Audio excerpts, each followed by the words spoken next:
नमस्कार दोस्तों, स्वागत है हमारे यूट्यूब चैनल पे। आज हम लेकर आए हैं दोस्तों प्यारा सा ललनवा विवाह गीत। पसंद आए तो हमारे चैनल को लाइक करें, शेयर करें, सब्सक्राइब करें, हमारा सपोर्ट करें, हमारे चैनल को आगे बढ़ाएं। दोस्तों गाना जैसा भी लगे कमेंट में जरूर बताएं। धन्यवाद। बूढ़वा बैल शिवा गरजत रे गौरा से करबई बियाह रे लालनवा रे गौरा से करबई बियाह रे लालनवा।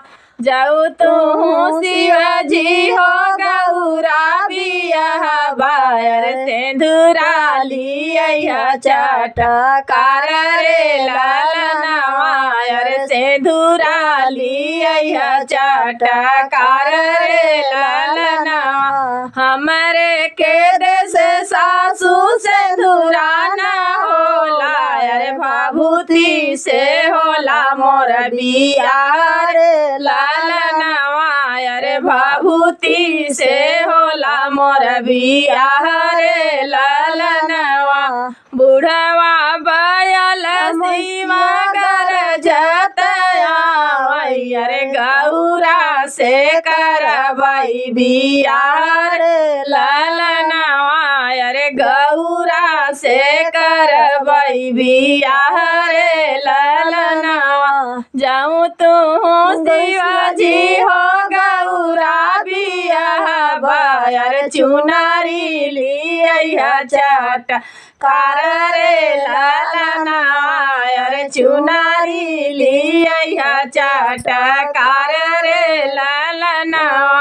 हमारे के देश सासू चुनारी ना होला गछाला से होला मोर बियाह रे लालनवा मिर्गा छाला से होला मोर बियाह रे लालनवा।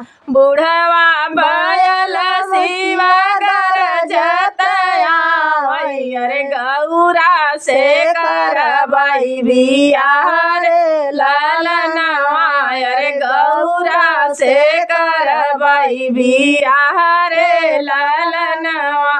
जाऊँ तू शिवजी हो गौरा बियाह बायर गहना लिया जानकार रे लालनवा रे गहना लिया जानकार रे लालनवा।